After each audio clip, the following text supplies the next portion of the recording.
코딱지만한 나라에서 이대국의 연예인을 못 알아본다고? 여기 한국으로 온 한 중국 연예인이 본인을 못 알아본다며 성질을 부리는 상황이 벌어지고 있습니다. 중국에서는 국민 여동생으로 유명한 배우인데요. 과연 어떤 일이 벌어진 것일까요? 오늘의 사연은 그 연예인 밀착 경호를 맡고 있는 한 관계자의 증언입니다. 바로 시작합니다. 새벽 3시에 핸드폰이 요란하게 울려서 잠에서 깼어요. 저는 에반 톰슨이고 유명인들의 보안을 책임지는 경호원으로 일하고 있어요. 눈을 비비며 핸드폰을 집어들어 밝은 화면을 찡그리고 봤죠. 상사한테 온 메시지였어요. 에반, 지금 바로 서울로 가. 아이샤 카프루의 경호를 맡아야 해. 중국에서 온 유명 스타인데 이번에 처음으로 한국에서 프로모션을 할 거야. 최대한 빨리 출발해. 한숨을 쉬고는 다시 눈을 비볐어요. 이런 갑작스러운 일이 저한테는 일상이라 익숙하지만 그게 쉬운 건 아니었어요. 침대에서 일어나 서둘러 짐을 챙기기 시작했죠. 필요한 건 많지 않았어요. 옷 몇 벌, 작업 장비, 그리고 여권만 챙기면 됐으니까요. 짐을 싸면서 제1 파트너인 리사에게 전화를 걸었어요. 여보세요, 리사? 메시지 봤어? 응, 나 이미 공항에 도착했어. 곧 봐. 그녀가 대답했어요. 저도 가방을 챙겨 집을 나섰어요. 거리는 조용하고 어두웠고 차를 몰고 공항으로 향했죠. 가는 길에 아이샤 카프루에 대해 생각해봤어요. 이름은 들어본 적 있었어요. 중국에서 엄청 유명한 스타라 하더라고요. 발리우드 영화로 유명하다. 는데 한국에서는 얼마나 인지도가 있을지 궁금했어요. 긴 비행 끝에 드디어 서울에 도착했어요. 공항은 크고 분주했지만 뭔가 이상했어요. 활기 넘치는 팬들과 사진 기자들이 몰려들 것 같았는데 카메라를 든 몇몇 사람들과 아이샤의 이름이 적힌 팻말을 든 팬 몇 명뿐이었거든요. 아이샤가 비행기에서 내리는 걸 봤어요.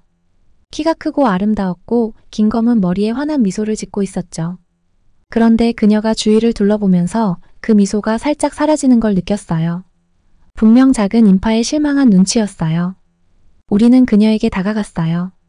카프루 씨, 저는 에반 톰슨이고 이쪽은 제 파트너 리사예요. 서울에 계시는 동안 저희가 안전을 책임질 겁니다. 악수를 건네며 말했어요. 아이샤가 고개를 끄덕이며 애써 미소를 지었어요. 고마워요, 에반. 서울에서의 시간을 기대하고 있어요. 공항을 지나가면서 혹시 문제가 생기지는 않을까 눈을 크게 뜨고 경계를 늦추지 않았어요. 하지만 상황은 평온했어요. 아니, 큰 스타가 온 것 치고는 너무 조용했죠. 뭔가 긴장감이 느껴졌어요. 아이샤의 팀도 계속 속삭이면서 핸드폰을 확인하는 등 불안해 보였어요. 우리는 커다란 검은색 차를 타고 호텔로 향했어요. 호텔은 명동이라는 곳에 있었는데 상점과 식당으로 가득 찬 활기찬 지역이더라고요. 로비는 반짝반짝 빛나고 직원들도 정중하게 인사를 하며 우리를 맞이했어요. 엘리베이터 안에서 아이샤의 매니저가 종이 한 장을 건네줬어요. 이게 카프루 씨의 일정입니다. 인터뷰, 사진 촬영, 그리고 큰 파티가 있어요. 아무 일도 생기지 않게 해주세요. 고개를 끄덕이며 빽빽한 일정을 훑어봤어요. 겉보기엔 평범한 업무처럼 보였지만 뭔가 이상했어요. 아이샤를 다시 쳐다봤어요. 팀원들과 대화를 나누며 웃고 있었지만 그녀의 눈은 지쳐 보이고 걱정스러워 보였어요. 아이샤의 방에 도착했을 때 저는 용기를 내서 말을 꺼냈어요. 카프루 씨, 무슨 일 있으신가요? 뭔가 좀 불안해 보이세요. 아이샤가 놀란 듯 저를 쳐다보더니 한숨을 내쉬었어요. 그냥 여기 오면 뭔가 더 다를 줄 알았어요. 더 신나고 더 활기차고 그런데 아무도 저를 모르는 것 같아서요. 저도 고개를 끄덕였어요. 시간이 좀 걸릴 거예요. 여긴 새로운 곳이잖아요. 처음엔 좀 느리게 시작될 수도 있지만 사람들이 당신을 알게 되면 분명히 좋아할 거예요. 아이샤가 이번엔 진짜 미소를 지었어요. 고마워요, 에반. 정말 그랬으면 좋겠네요. 그녀의 방을 나와서 다시 보안을 점검하러 가면서 이번 일은 단순히 아이샤를 위험으로부터 지키는 게 다가 아닐 것 같다는 생각이 들었어요. 그녀가 실망하지 않도록 돕는 일도 해야 할 것 같았거든요. 복도를 걸으면서 앞으로의 며칠을 생각했어요. 서울은 크고 바쁘고 새로운 풍경과 소리로 가득한 도시잖아요. 과연 우리가 어떤 도전에 맞닥뜨리게 될지 또 아이샤가 그걸 어떻게 이겨낼지 궁금했어요. 한 가지 확실한 건 이번 경호 일은 절대 평범하지 않을 거라는 거예요. 제 일이 언제 평범했겠어요. 저는 바쁜 서울 거리를 지나가며 아이샤를 유심히 지켜봤어요. 여기 온 첫 며칠은 정신 없었죠. 한 장소에서 다른 장소로 급히 이동하느라 숨 돌릴 틈도 없었어요. 촬영, 인터뷰, 팬미팅으로 스케줄이 꽉 차 있었거든요. 그런데 뭔가 잘못된 기분이 들었어요. 제 직감이 그랬거든요. 아예샤의 매니지먼트 팀도 항상 긴장한 상태였어요. 그들은 서로 낮은 목소리로 계속 얘기를 나누면서 걱정이 가득한 표정을 짓고 있었어요. 대화 내용을 조금씩 엿들었는데 더 많은 주목을 받아야 해. 라든지 여기서 어떻게 더 돋보이게 만들 수 있을까? 같은 얘기들이었어요. 볼리우드가 케이팝이나 할리우드만큼 인기가 없는 한국에서 아예샤의 이미지를 유지하려고 애쓰는 게 분명했어요. 어느 날 오후 동대문 디자인 플라자라는 곳에서 작은 팬 이벤트를 열었어요. 도시에서도 눈에 띄는 미래지향적인 큰 건물이더라고요. 준비하는 동안 아예샤가 웃긴 했지만 그 웃음이 눈까지는 닿지 않는 걸 느꼈어요. 자꾸 주변을 둘러보는 게 마치 팬들이 우르르 몰려오는 모습을 기대하는 것 같았어요. 하지만 현실은 냉정했죠. 아예샤를 알아보는 사람은 많지 않았어요. 호기심에 잠깐 멈춰 서는 사람들은 있었지만 대부분은 그냥 지나쳤어요. 아예샤가 실망한 걸 느낄 수 있었어요. 그녀가 그걸 숨기려고 애쓰는 게 눈에 보였거든요. 그러다 정말 아예샤에게 이번 투어가 얼마나 힘든지 보여주는 일이 일어났어요. 어린 한국인 팬이 다가와서는 설레는 표정으로 하지만 살짝 혼란스러워 보이면서 물어보더라고요. 혹시 K-드라마 배우세요? 그 순간 아예샤의 웃음이 굳었어요. 찰나의 순간이었지만 그녀의 눈에 상처와 좌절이 스쳤죠. 하지만 금세 평소처럼 미소를 지으며 팬에게 자기가 인도의 유명한 배우라고 정중히 설명했어요. 팬은 고개를 끄덕이고 미소를 지었지만 그녀가 아예샤가 누구인지 정확히 모른다는 게 보였어요. 그 이후로 아예샤의 분위기가 바뀌었어요. 이벤트는 끝냈지만 그녀의 미소는 더 이상 자연스럽지 않았어요. 팀에게 말할 때도 목소리가 조금 날카로워졌어요. 저는 계속 그녀를 주시하면서 스트레스를 어떻게 견디고 있는지 걱정됐어요. 시간이 지나면서 아예샤가 매니저에게 화난 듯 속삭이는 게 눈에 들어왔어요. 전부 들을 수는 없었지만 시간 낭비라거나 여기서는 아무도 나를 몰라. 같은 말들이 들렸어요. 목소리에서 좌절감이 그대로 느껴졌어요. 명성의 압박, 아니, 이번 경우에는 명성의 부족함이 그녀를 무척 괴롭게 하고 있었죠. 그날 밤 우리는 호텔에서 팀 회의를 가졌어요. 모두 지쳐 있었지만 방 안에 흐르는 긴장감은 숨길 수 없었어요. 아예샤의 매니저가 일어나 목소리를 가다듬더니 이렇게 말했어요. 계획을 바꿔야 해요. 지금 주목을 충분히 받지 못하고 있어요. 아예샤가 여기서 정말 눈에 띌 수 있는 뭔가 큰 게 필요해요. 저는 순간 속이 답답해졌어요. 제 일에서 이렇게 갑작스러운 변화가 생기면 대부분 좋지 않은 일이 일어나곤 하거든요. 하지만 일단은 조용히 매니저의 새로운 아이디어를 들었어요. 내일 경복궁에서 깜짝 공개 이벤트를 할 거예요. 서울에서 가장 유명한 장소 중 하나죠. 우리가 제대로 준비만 하면 충분히 주목을 받을 수 있을 거예요. 보안팀인 저와 제 동료들은 바로 반대했어요. 너무 위험해요. 준비할 시간이 필요해요. 현장 점검도 해야 하고 현지 당국과 협력도 해야죠. 하지만 아예샤가 우리 말을 끊었어요. 아니요, 해야 해요. 여기 사람들과 연결돼야 해요. 호텔이나 스튜디오에만 숨어 있을 수는 없어요. 그녀의 목소리는 강했지만 그 안에 약간의 절박함도 묻어났어요. 저는 제 파트너인 리사를 봤어요. 우리 둘 다 이건 나쁜 생각이라는 걸 알고 있었어요. 계획되지 않은 이벤트는 혼잡한 장소에서는 보안상 악몽이거든요. 하지만 그건 우리가 결정할 문제가 아니었어요. 우리의 일은 아예샤를 지키는 거니까요. 어떤 상황이든. 회의가 끝나고 나서도 뭔가 잘못될 것 같은 불안감을 떨칠 수가 없었어요. 압박감이 점점 커지고 있었고 곧 무슨 일이든 터질 것 같았어요. 우리가 준비가 되어 있기를 바랄 뿐이었죠. 그날 밤 잠을 청하려 해도 머릿속이 복잡해서 좀처럼 잠들 수가 없었어요. 경복궁 같은 복잡한 장소에서 아예샤를 어떻게 지킬 수 있을지 계속 고민했어요. 만약 군중 속에서 누군가가 너무 흥분하거나 혹시라도 공격적인 행동을 한다면 어떡하지? 그리고 그보다 더 큰 문제는 만약 아예샤가 바라는 대로 일이 풀리지 않았을 때 그녀를 어떻게 보호할 수 있을까라는 생각이었어요. 이리저리 뒤척이면서 보안 계획을 머릿속으로 수없이 되새겼어요. 하지만 깊이 알고 있었어요. 지금 아예샤에게 가장 큰 위협은 물리적인 게 아니었어요. 그녀 자신이 가진 기대의 무게, 그리고 이곳에서 그 기대가 충족되지 못할지 모른다는 두려움이었죠. 서울의 아침이 밝아올 때 저는 거의 잠을 자지 못한 채로 일어났어요. 오늘 하루가 정말 길게 느껴질 것 같았고 아마도 우리가 오래도록 기억하게 될 하루가 될 것 같았어요. 그날 아침 저는 설렘과 걱정이 뒤섞인 기분으로 일찍 눈을 떴어요. 오늘은 경복궁에서 중요한 행사가 있는 날이라 긴장감이 더 컸죠. 옷을 입으면서도 무언가 잘못될 것 같은 느낌을 지울 수가 없었어요. 우리가 궁에 도착했을 때 공기는 쌀쌀하고 맑았어요. 가을이 나무들을 아름다운 붉은색과 금빛으로 물들였고 전 세계에서 온 관광객들이 사진을 찍으며 경치를 즐기고 있었어요. 아예샤가 차에서 내리는 모습을 지켜봤는데 그녀는 전통 한복을 입고 정말 아름다워 보였어요. 한복은 연한 파란색 바탕에 섬세한 분홍 꽃무늬가 새겨져 있어서 마치 공주처럼 빛나게 만들었죠. 그녀가 미소를 짓긴 했지만 긴장한 기색이 역력했어요. 눈은 계속 주변을 살피면서 팬들이나 카메라가 없는지 확인하는 것 같았거든요. 준비됐어요? 제가 물었어요. 그녀는 고개를 끄덕이며 대답했어요. 이 정도면 괜찮은 것 같아요. 그리고 깊게 숨을 들이마셨죠. 우리는 궁 안을 천천히 걷기 시작했어요. 궁은 정말 넓었고 오래된 건물들과 광활한 공간들이 많았어요. 아예샤는 긴 드레스에 발걸음이 불편해 보였지만 최대한 우아하게 걷기 위해 노력했어요. 몇몇 사람들이 그녀를 쳐다봤지만 대부분은 그냥 자신의 일상을 즐기고 있었죠. 저는 아예샤 옆에서 주변을 경계하며 계속 따라갔어요. 제 파트너 리사는 몇 걸음 뒤에서 우리를 지켜보고 있었고요. 처음에는 모든 게 평온해 보였어요. 몇몇 사람들이 아예샤를 알아보고 사진을 부탁했죠. 그녀는 그들과 사진을 찍으면서 조금씩 긴장을 풀어갔어요. 하지만 갑자기 분위기가 달라졌어요. 군중 속에서 뭔가 어색해 보이는 남자를 발견했거든요.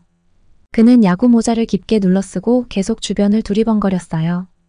직감적으로 뭔가 이상하다고 느껴서 아예샤에게 더 가까이 다가갔죠. 그러자 그 남자가 갑자기 앞으로 뛰어나왔어요. 너무 빨라서 저나 리사도 미처 막을 수 없었어요. 그는 다른 관광객들을 밀치며 아예샤에게 종이 한 장을 내밀었어요. 여긴 당신이 있을 곳이 아니에요. 그가 영어와 한국어를 섞어서 소리쳤어요. 당신 나라로 돌아가요. 시간이 느리게 흐르는 것 같았어요.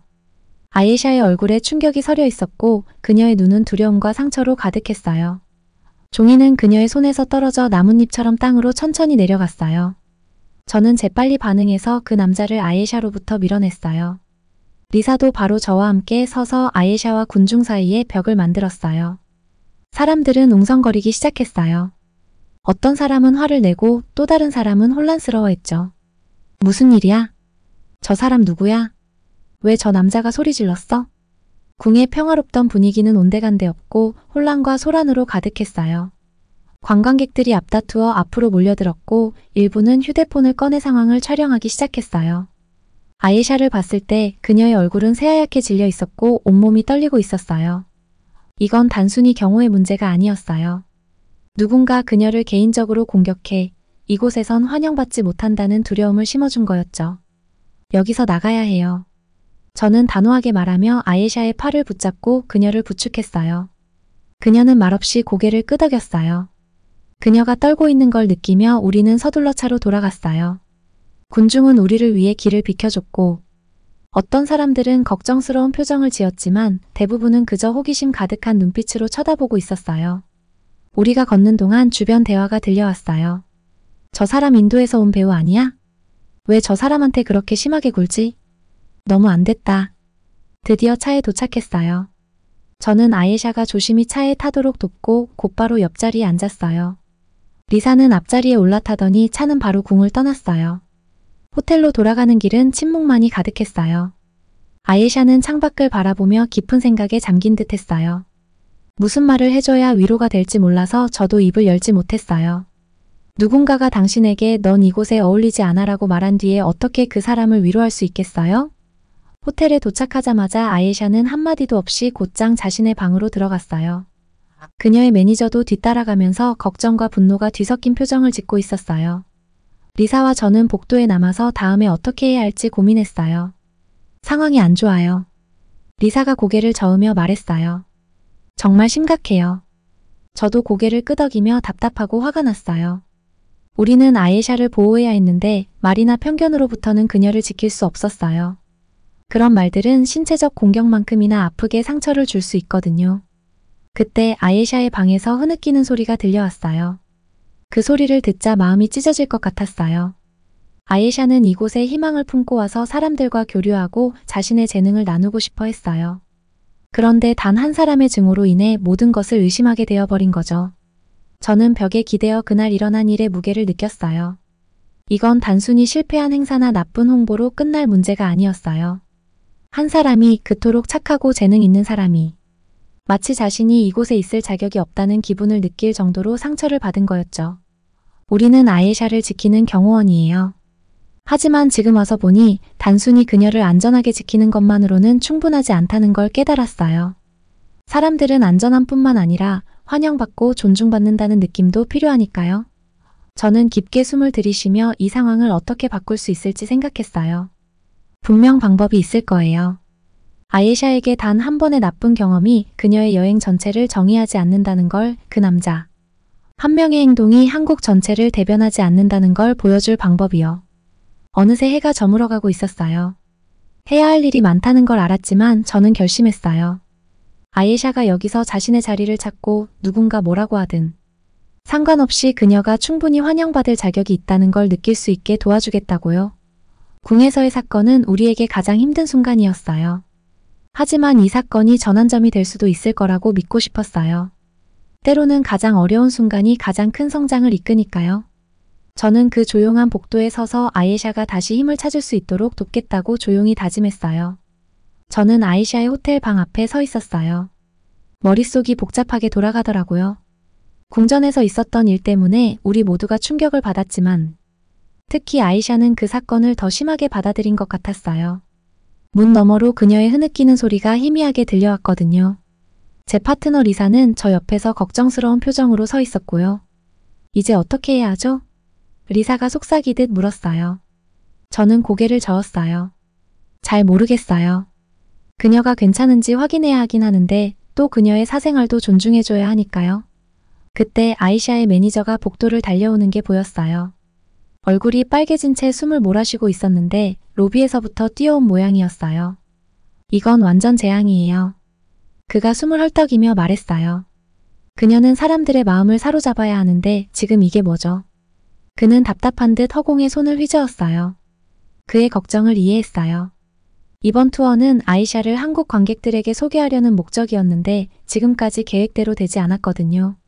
팬들의 무관심, 작은 관중수, 그리고 이번 궁전에서의 사건까지 모든 게 하나씩 어긋나고 있었어요. 갑자기 방문이 확 열렸어요. 아이샤가 서 있었는데 눈은 울어서 벌겋게 부어있고 평소 완벽하던 머리카락은 헝클어져 있었어요. 메이크업도 엉망이었고요. 평소에 보던 그 화려한 영화배우의 모습과는 전혀 달랐어요. 그만할래요. 그녀가 목소리를 떨면서도 단호하게 말했어요. 저는 단순히 볼리우드 스타가 아니라는 걸 보여주고 싶어서 온 거예요. 제 자신을 증명하고 싶었죠. 그런데 뭐예요, 지금? 아무것도 아니잖아요. 저도 모르게 가슴이 철렁했어요. 다른 고객들한테서도 이런 순간을 여러 번 봐왔거든요. 압박감이 한계를 넘는 순간 말이에요. 그런데 아이샤의 경우는 뭔가 달라 보였어요. 아마도 지난 며칠 동안 그녀가 얼마나 열심히 노력했는지 옆에서 지켜봐서 그런 걸지도 모르겠어요. 저는 깊게 숨을 들이쉬고 앞으로 나섰어요. 카프루 씨, 부드럽게 말을 꺼냈어요. 이건 무명에 관한 문제가 아니에요.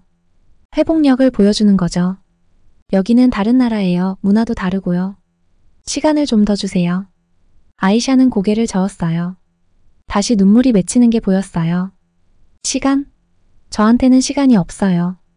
하루하루 팬들한테 인정받지 못하는 건 곧 실패예요. 그녀가 얼마나 힘들지 짐작이 갔어요. 수백만 명의 사랑을 받다가 이제는 타지에서 아무도 알아보지 못하는 낯선 사람처럼 느껴지는 거잖아요. 하지만 포기하는 건 답이 아니라고 생각했어요. 그렇다면 인정을 목표로 삼지 말아요. 목소리를 한층 더 부드럽게 낮추며 말했어요. 영향력을 목표로 삼으세요. 저는 창문 쪽을 가리켰어요. 바깥에는 바쁘게 움직이는 서울의 거리가 펼쳐져 있었어요. 저 밖에 있는 사람들은 당신을 그저 스크린 속의 스타로만 알고 싶어 하지 않아요. 진짜 당신을 알고 싶어 하죠. 아이샤는 잠시 동안 저를 가만히 바라보았어요. 그러더니 눈물을 닦으며 작게 고개를 끄덕였어요. 알겠어요. 조용히 말했어요. 하루만 더 해볼게요. 안도의 한숨이 나왔어요. 아주 큰 진전은 아니지만 그래도 시작이었으니까요. 아이샤가 다시 방으로 들어가자 매니저가 저를 옆으로 불렀어요. 이제 어떻게 할 거죠? 그의 목소리에는 여전히 걱정이 묻어나 있었어요. 잠시 생각하다가 대답했어요. 접근 방식을 바꿔야겠어요. 큰 행사보다는 좀 더 개인적인 만남을 늘려보죠. 영화 스타가 아닌 진짜 아이샤를 보여줄 수 있게요. 매니저가 천천히 고개를 끄덕였어요. 그게 효과가 있을 수도 있겠네요. 그런데 그녀를 좀 더 공개적인 자리에서 어떻게 안전하게 보호할 수 있을까요? 그건 저희한테 맡기세요. 옆에 있던 리사에게 눈짓을 했어요. 리사도 고개를 끄덕이며 제 뜻을 이해한 듯 했어요. 더 신경 써서 지켜봐야겠지만 해낼 수 있을 거란 자신이 있었어요. 그날 밤 호텔 침대에 누워 있었지만 도저히 잠이 오지 않았어요. 계속 아이샤와 그녀가 직면한 문제들이 떠올랐거든요. 이젠 단순히 신변 보호의 문제가 아니었어요. 우리는 그녀의 꿈, 그녀의 경력, 그리고 그녀의 자존감을 지켜줘야 했어요. 제가 이 일을 처음 시작했을 때 멘토가 해줬던 말이 생각났어요. 가장 큰 위협은 눈에 보이는 게 아닐 수도 있어. 이제야 그 말의 뜻을 알 것 같았어요. 여기서 진짜 위험은 물리적인 공격이 아니라 아이샤가 스스로에 대한 믿음을 잃는 거였어요. 창문 틈으로 새벽 햇살이 들어오기 시작할 때쯤 결심했어요. 우리는 단순히 아이샤를 보호하는 것 이상을 해야 해요. 그녀가 이 새로운 세상에서 자신의 자리를 찾을 수 있도록 도와줘야겠다고요. 한 걸음씩 천천히요. 일어나서 계획을 짜기 시작했어요. 오늘은 어제와는 다르게 만들 거예요. 오늘은 아이샤가 이전에 느끼지 못했던 방식으로 서울과 연결될 수 있게 도울 거예요. 쉽지 않겠지만 그만한 가치가 있을 거라고 생각했어요. 팀원들을 만나러 방을 나서면서 묘한 설렘과 긴장감이 동시에 밀려왔어요.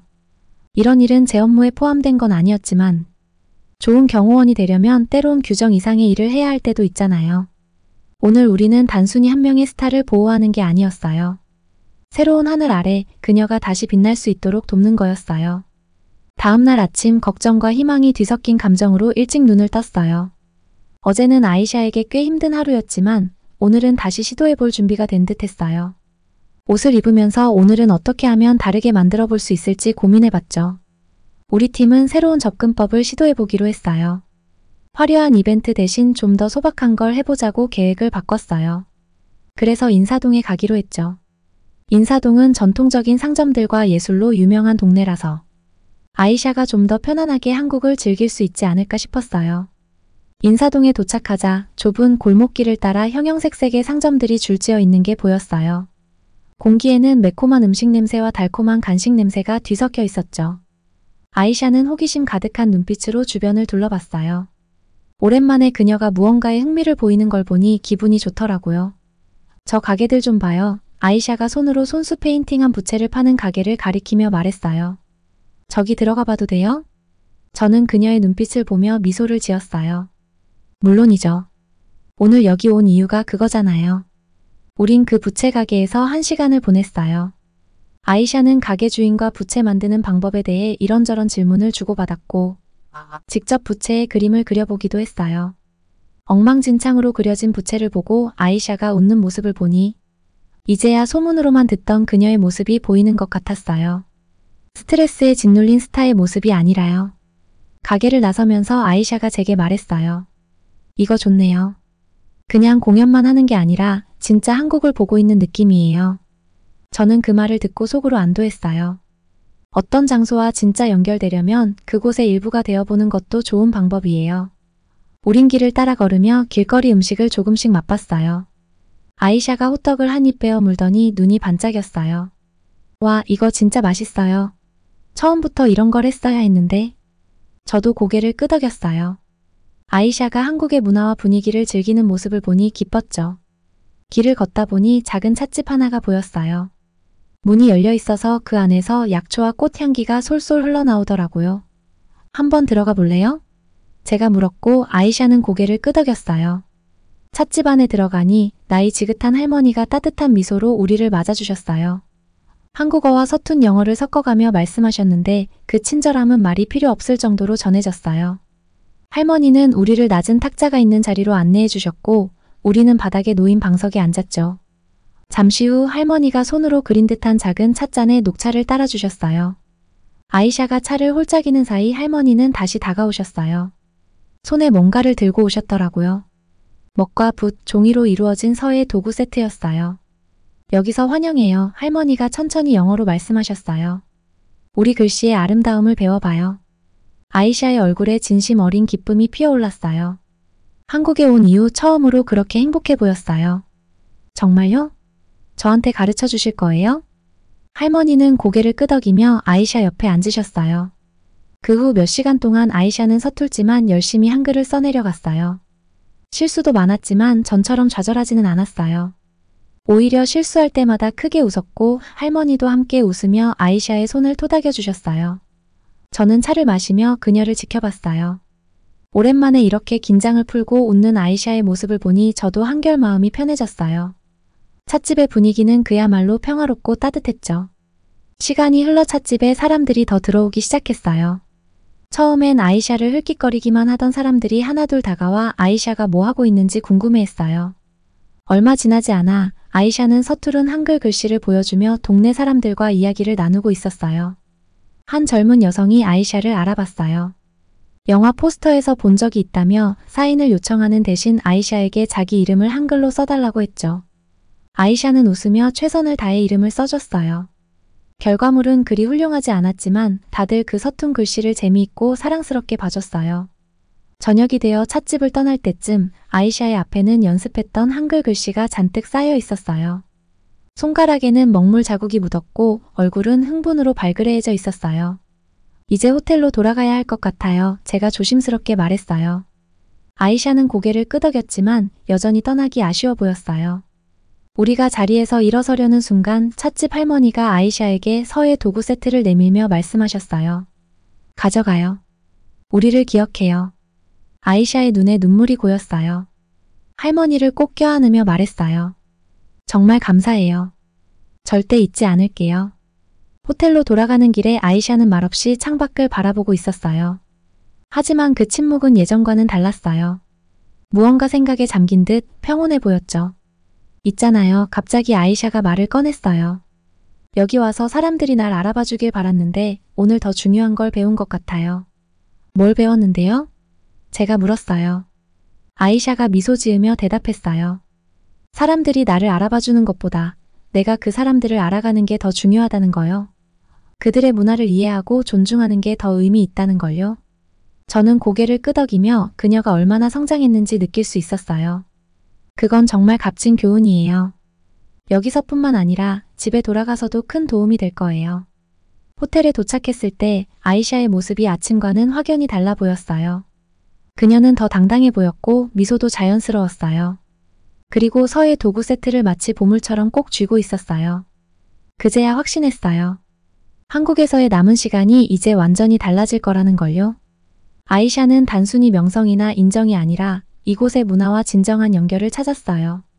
그러면서 자신 속에 숨겨져 있던 새로운 부분도 발견한 것 같았어요. 아이샤에게 인사를 건네고 제 방으로 돌아가면서 묘한 성취감을 느꼈어요. 오늘 하루는 단순히 아이샤를 안전하게 지키는 게 아니라 그녀가 성장하고 배워가는 과정을 도와주는 시간이었거든요. 그리고 그게 제 일 중에서 가장 중요한 부분일지도 모른다는 생각이 들었어요. 저는 방 한쪽에 서서 기자들 앞에 선 아이샤를 지켜보고 있었어요. 지난 몇 주가 롤러코스터처럼 다사다난했는데 지금 저기 서 있는 아이샤를 보니까 뭔가 변한 게 느껴졌어요. 처음 서울에 도착했을 때 명성과 인정을 갈망하던 그 사람과는 다른 느낌이었거든요. 이제 그녀는 훨씬 더 차분하고 자신감이 넘치고 진심으로 행복해 보였어요. 카프루 씨, 한국에서의 경험은 어떠셨나요? 한 기자가 물었어요. 아이샤는 미소를 지으며 대답했어요. 그 눈빛엔 예전엔 볼 수 없었던 따뜻함이 묻어났어요. 처음 한국에 올 때는 사람들이 저를 알아주길 바랐어요. 그녀가 말했어요. 그런데 오히려 제가 알고 싶은 세상을 발견하게 됐죠. 그 말이 저한테는 크게 다가왔어요. 궁에서의 그 사건 이후 얼마나 그녀가 힘들어했었는지 포기할 뻔했던 순간도 있었던 게 떠올랐거든요. 그런데 지금 이 순간의 그녀를 보니까 그동안 얼마나 많이 성장했는지가 느껴져서 괜히 뿌듯했어요. 기자회견이 진행되는 동안 저는 우리가 여기까지 오기까지의 모든 순간들을 떠올렸어요. 사람들로 북적이던 명동거리, 조용했던 인사동 골목, 그리고 경복궁의 아름다움까지. 물론 쉽지 않았던 순간도 많았지만 각각의 장소들이 아예샤에게 새로운 걸 깨닫게 해줬어요. 단순히 한국에 대해 배우는 것뿐만 아니라 그녀 자신에 대해서도 말이에요. 그날 작은 찻집에서의 기억이 아직도 생생해요. 그 친절한 할아버지 주인님께서 아예샤에게 서예 세트를 선물로 주셨을 때 그녀는 처음엔 망치면 어떡하나 걱정하면서 망설였거든요. 그런데 계속 연습하면서 삐뚤빼뚤한 글씨를 보고 웃기도 하고 작은 성취에 기뻐하는 모습을 보면서 저도 전에 못 봤던 그녀의 새로운 면을 발견했어요. 완벽해지려고 애쓰지 않고 그 순간을 즐기고 있었던 거죠. 그날 이후로 모든 게 달라졌어요. 아예샤는 더 이상 자신이 얼마나 유명한지에 대해 신경 쓰지 않았어요. 대신 그녀는 계속 질문을 던지고 문화를 배우고 새로운 음식을 시도하고 현지 사람들과 대화하려고 노력했어요. 간단한 한국어 표현도 몇 개 배워서 사람들에게 말할 때마다 웃음을 자아내곤 했죠. 지금 기자들 앞에서 당당하게 질문에 대답하는 그녀를 보면서 얼마나 많이 변했는지가 확실히 느껴졌어요. 영화나 자신의 명성에 대해서 얘기하는 게 아니었어요. 그녀가 배운 것들, 만났던 사람들, 경험했던 순간들에 대해서 이야기하고 있었거든요. 이번 방문 중에 가장 기억에 남는 부분이 무엇인가요? 또 다른 기자가 물었어요. 아예샤는 잠시 생각하더니 대답했어요. 하나만 고르기는 어려운데요. 그녀가 말했어요. 그래도 가장 좋았던 건 배우는 거였던 것 같아요. 궁에서 한국의 역사에 대해 배우고 한국어 글자를 써보기도 하고 음식과 문화에 대해 배우면서요. 매일이 새로운 모험이었고 멋진 것들을 발견할 기회였죠. 저도 모르게 미소가 지어졌어요. 제가 지난 몇 주 동안 알게 된 아예샤는 그런 사람이었거든요. 단순히 명성을 쫓는 영화 스타가 아니라 세상을 진심으로 이해하고 싶어 하는 호기심 많고 따뜻한 사람이었어요. 기자회견이 끝나자 아예샤의 매니저가 아주 만족스러운 표정으로 웃고 있었어요. 이번 투어가 처음 계획한 대로 흘러가진 않았지만 훨씬 더 의미 있는 시간으로 변한 것 같았거든요. 아예샤는 이제 더 이상 단순한 볼리우드 스타가 아니었어요. 인도와 한국을 잇는 문화대사 같은 느낌이었죠. 기자들이 떠난 후 아예샤가 저한테 다가왔어요. 에반, 그녀가 부드러운 목소리로 말했어요. 고맙다고 전하고 싶었어요. 저는 살짝 놀라서 물었어요. 저한테요? 왜요? 그녀는 웃으며 대답했어요. 모든 것이에요. 물론 저를 지켜준 것도요. 하지만 무엇보다도 제가 제 자신을 넘어서 볼 수 있도록 도와준 것에 대해서요.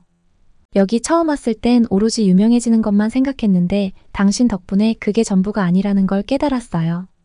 그 말을 듣고 목이 메었어요. 제 직업에서 이렇게 보호해 주던 사람이 성장하고 변화하는 모습을 지켜볼 수 있는 일은 흔치 않거든요. 저야말로 기쁩니다. 카프루 씨, 제가 대답했어요. 원하던 걸 찾으셨다니 다행이네요. 건물 밖을 나와 공항으로 향하면서 왠지 모를 아쉬움이 느껴졌어요. 서울이 저한테도 정이 든 거예요. 바쁜 거리들, 맛있는 음식들, 친절한 사람들 모두 다 저한테도 소중한 기억이 됐죠. 비행기에서 이륙할 때 창밖을 내다보니 서울이 반짝이는 불빛들로 어둠 속에서 펼쳐져 있었어요. 여기서 있었던 일들, 겪었던 도전들, 깨달았던 것들, 그리고 저는 알았어요. 언젠가는 꼭 다시 돌아오겠다는 걸요. 이번엔 경호원이 아닌 여행자로요. 이 멋진 나라를 더 깊이 탐험하고 싶었어요. 언어도 배우고 문화를 더 이해하고 싶었거든요. 아예샤의 여정이 저에게도 새로운 출발을 선물해준 셈이었어요. 도시가 점점 멀어져 사라질 때쯤 저는 자리에 몸을 기대고 눈을 감았어요.